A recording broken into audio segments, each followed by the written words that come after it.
और रोकने का प्रयास करती, लेकिन बाई जी के ऊपर तो कंट्रोल ही नहीं रहा, व्यवस्था का कंट्रोल नहीं रहा। कैसे व्यवस्था करना, बाई जी को अपनी होश नहीं रहती, वो बिना पूछे कहीं भी चल दे। एक बार कहने लगे कि बरसाना जाऊंगी, वो किसी बात पे दोनों में कुछ खींचतानी होगी, बातों बातों की, बाई जी में और चंदाबाई जी में, भाभी जी में इतनी ज्यादा हो गई कि खींच गई दोनों एक दूसरे से। मैं तो जा रही हूं बरसाना, अपने पीहर जा रही हूं, जा जहां मर्जी जा। बोली नहीं, नाराज होगी एक दूसरे पे दोनों, और बाई जी चल दी साथ में। फिर जो सेविका उनको जाना पड़ेगा, लेकिन चंदा भाभी जी नहीं गई साथ, गुस्से में थी पूरी, और आ गई यहां युगल पंडित जी के घर रुकी। और एक दिन की बात, साथ में एक कुम्हारी मैया, उनको कहते थे सब, ये ब्रजवासन थी कुम्हारी मैया, वो भी साथ में। तो उनको लेकर के प्रिया कुंड चलेगी, पीली पोखर, प्रिया कुंड जिसको कहते हैं, और नहर का पुल पार करते आगे प्रिया कुंड पीली पोखर, वहां जाके बैठ गई। अब पता नहीं क्या सूझा, कुमारी मैया से बोली घर जाओ, मेरे स्नान के कपड़े ले आओ। वो चलेगी घर, स्नान के कपड़े लाई, और यहां आके देखा तो यहां बाई जी है ही नहीं, कहां गायब हो गई। चप्पल पड़े हैं प्रिया कुंड के किनारे। 8 बजे तक ढूंढते रहे, आसपास का पूरा क्षेत्र देख लिया, आसपास की कुटिया, उस समय तो इतने आश्रम नहीं थे, तो बहुत बड़ा क्षेत्र हो गया आश्रम का। बड़ी परेशान, और मिले तो केवल उनके चप्पल जिनको पहनती थी, वह है प्रिया कुंड के किनारे, पीली पोखर के किनारे। अब शंका हुई कहीं डूब तो नहीं गई जल में, क्योंकि चप्पल पड़े हैं और कुछ नहीं, बाई जी कहां चलेगी। अंत में बड़ी परेशान, मन में शंका की बाई जी कहीं प्रिया कुंड में न डूब गई हो। हार थक के 8 बजे तक देखती रही, अंत में दुखी होकर के रोती घर वापिस आई। जुगल पंडित जी घर जहां रुके थे, वहां पंडित जी के परिवार को पूरी बात बता दी, सब घबरा गए। तो उनका बेटा नारायण वो आए, उन्होंने भी खूब ढूंढा, 9 बज गए, 1 घंटा नहीं मिली कहीं भी, कहां गायब हो गई। अंधेरे में सोचा कि और दूर निकल जाए आगे की तरफ, आगे निकला काफी दूर, अंधेरे में अकेली, दूर से अंधेरे में हल्का दिखाई दी, क्योंकि सफेद साड़ी अंधेरे में भी दूर से हल्की सी पता चल जाता कोई है। देखा एक टीले के ऊपर बैठी हुई है, पास गई तो पहचान ली, और सर्दी का समय, और ऊपर कोई कपड़ा नहीं, कोई गाढ़ा कोई ऐसा हो तो हल्का फुल्का। तो जो ही इन्होंने, कुम्हारी मैया ने जाके छुआ कपड़े से, तो तुरंत गिर पड़ी, तुरंत कुम्हारी मैया ने उनको हाथ में ले लिया, चोट ना लग जाए, होश ही नहीं है।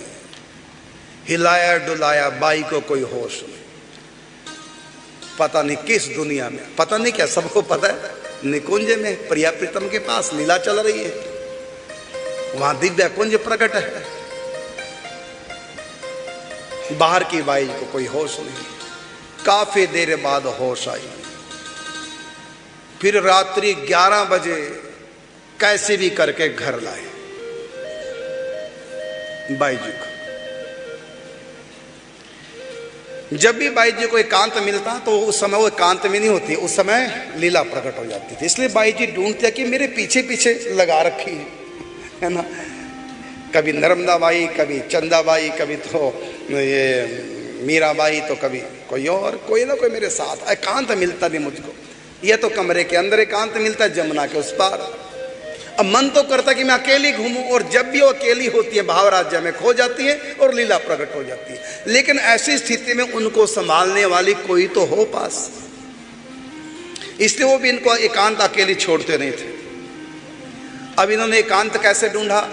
बहाना लगा के भेज दिया कुमारी मैया को, जाओ मेरे कपड़े लाओ नहाने के लिए। बस वो गई और यहां से भाग। एकांत आई तो कहीं मिली, और जब मिली तो छुआ, उनको छूते लुढ़ गए, कोई होश नहीं। 11 बजे वापिस जुगल पंडित जी के घर इनको लाए। इधर चंदाबाई जी सोच रही है, नाराज होकर गई, अब की बार मैं भी नहीं बुलाऊंगी, देखती हूं कब तक रहेगी अपने पीर। अब उनके लिए वृंदावन क्या है? ससुराल, और बरसाना क्या है? पीहर मायका है। अब ये लीला चल रही है भीतर से, देखती हूं कब तक पीहर बैठी रहेगी। और बात भी सही है, लड़कियां तो ससुराल में ठीक है, पीहर जाओ 1-2 दिन के लिए, लेकिन 5 दिन हो गए आई नहीं वापिस। नहीं तो 1 दिन के लिए आती, 2 दिन के लिए, लेकिन 5 दिन हो गए। अंत में भाभी जी को लगा, चंदाबाई को, कि मुझको रोकना चाहिए था, इस प्रकार बाई जी को जाने देना चाहिए था। मैंने गलती की, भले कितना भी गुस्सा मुझको आया था, लेकिन ऐसे मुझको जाने देना नहीं चाहिए था। और 5 दिन हो गए नहीं आई, इसका मतलब तब तक नहीं आएगी जब तक मैं नहीं जाऊंगी। अब दोनों में थी अकड़, ये प्रेम वाली, ये संसार की नहीं है, खेल है। यहाँ भी प्रकृति में भी भक्तों का, संतों का खेल चलता है। यहाँ भी प्रणयकोप, यहाँ भी रूठना, खिजाना, खींचना सब चलता है, लेकिन उसका कारण एक प्रेम है। क्योंकि चंदाबाई जी उनको संभालना चाहती हैं, लेकिन वो संभलना नहीं चाहते, मुझको कोई ना संभाले, मैं जैसे मर्जी घूमूं। और प्रेम का कलह है, जा फिर जहां तेरे को जाना। और चल दी अपने पैर रूट करके ससुराल से।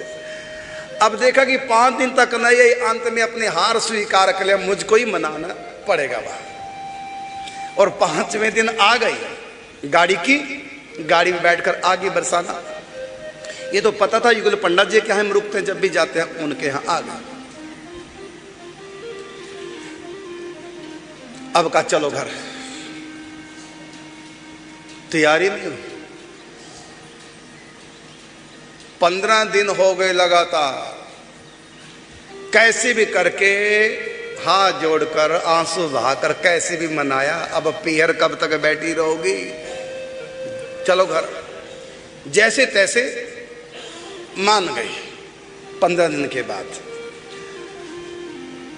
गाड़ी की व्यवस्था हो गई। गाड़ी तो छोड़ करके वापिस चली गई थी, तो टैक्सी गाड़ी थी। फिर गाड़ी मंगाएगी और इधर तैयारी।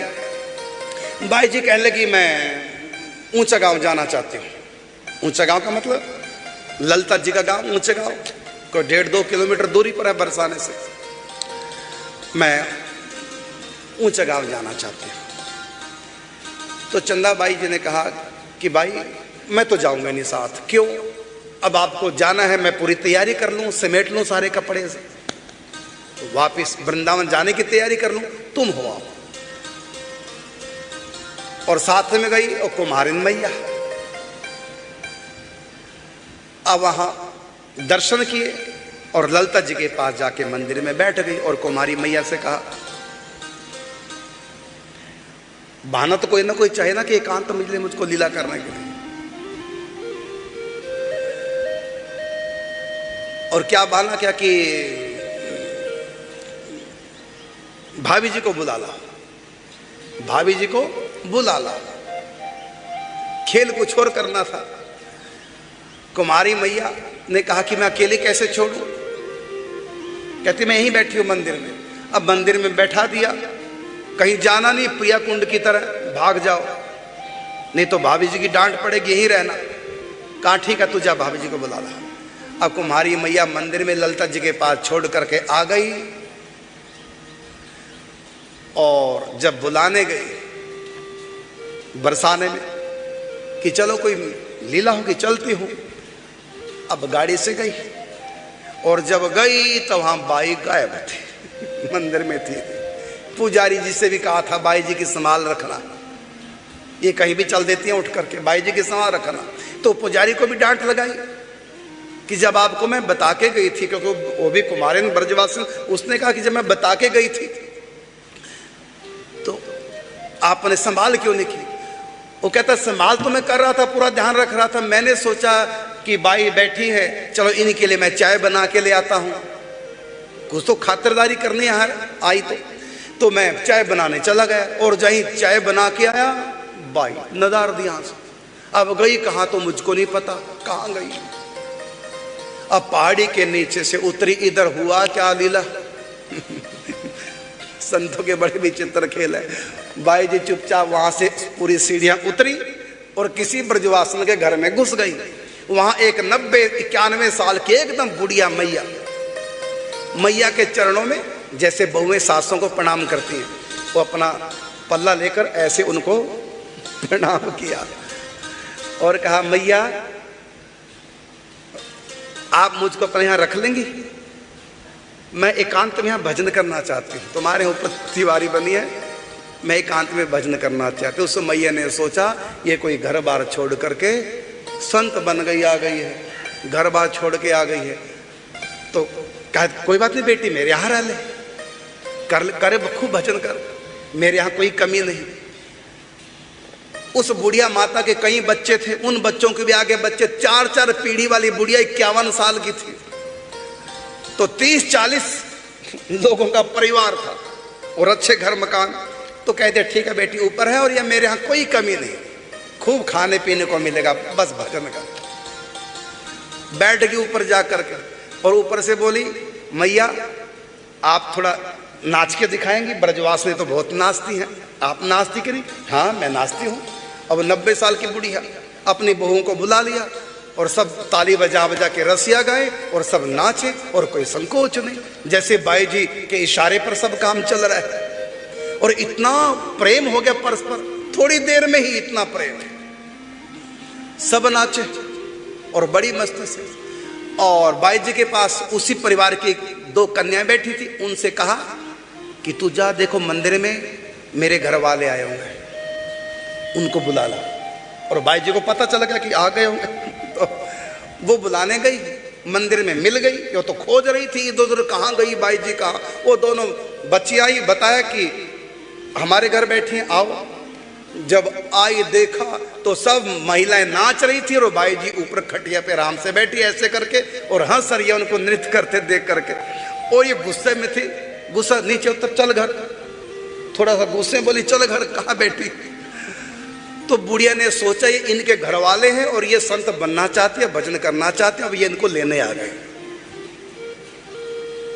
तो गुस्सा किया बुढ़िया ने इनके ऊपर, ये नहीं जाएगी यहां से, जब ये सब छोड़ के आ गई है तो क्यों इसको वापिस ले जा रहे हो। बुढ़िया में मानो आवेश आ गया तो लगी क्रोध करने, खबरदार जो बाई जी की तरफ गए निकलो वहां से। ये तो अच्छा ड्रामा हुआ। और उनके जितनी बहुएं थी सब उनको लगी डांटने, गुस्सा कर गई, अब शब्द लगी बोलने, क्यों इनको तंग करे हो, जब ये घर जाना नहीं चाहती। ऐसी डांट लगाई, खूब बेइज्जती की, चलो नहीं जाएगी, हमारे यहाँ रुकेगी, हमारी यहीं रहेगी, हमारे यहाँ किसी प्रकार की कोई कमी नहीं है। संत जब नहीं जाना चाहती घर परिवार में, क्यों जबरदस्ती ले जा रहे हो। अब इनकी ऐसी तैसी कर दी, घर वालों ने सारे चिपक गए इनको तो लड़ाई झगड़ा करने, और सब बाई जी का पक्ष लें। और बाई जी मुस्कुराए, बाई जी का ही सब चक्कर था, डांट लगवाई। और क्यों? क्योंकि दोनों में तो हो गई थी थोड़ा तू मैं, पढ़ने कोप में तो यहाँ आई थी, तो स्वयं तो कुछ कह नहीं सकती, बड़ी हैं भाभी जी, तो इनके माध्यम से डांट लगवा रही हैं। संतों का खेल। और अंत में मनी मन बाई जी से कहा, बाई जी सबके बीच में हमारी बेइज्जती करा रही हूँ, मुझको पता है, ये सब मेरे कर्म का फल है, जो मैंने आपसे लड़ाई कर ली, क्रोध किया, और आप इनके माध्यम से डांट पड़वा रही है, लेकिन इतनी बेइज्जती तो मत कराओ। मनी मन प्रार्थना कर रही है, अब आ भी जाओ, अब सबके सामने, पराये लोगों के सामने ऐसी हमारी बेइज्जती कराओगे, ठीक है हमारी गलती है, अब क्षमा करो, आ जाओ, ऐसा भीतर भीतर कहा। और जो ही प्रार्थना की, सबका क्रोध चला गया अपने आप। जैसे कि बाई ही सबके भीतर बैठ करके लीला कर रही थी, और हंसते हुए बाई जी नीचे आए और कहते हैं कि मैं प्रणाम करके बोली मैया से, मैया अब मुझको जाने दो। नहीं लाली तो नहीं जाने दूंगी,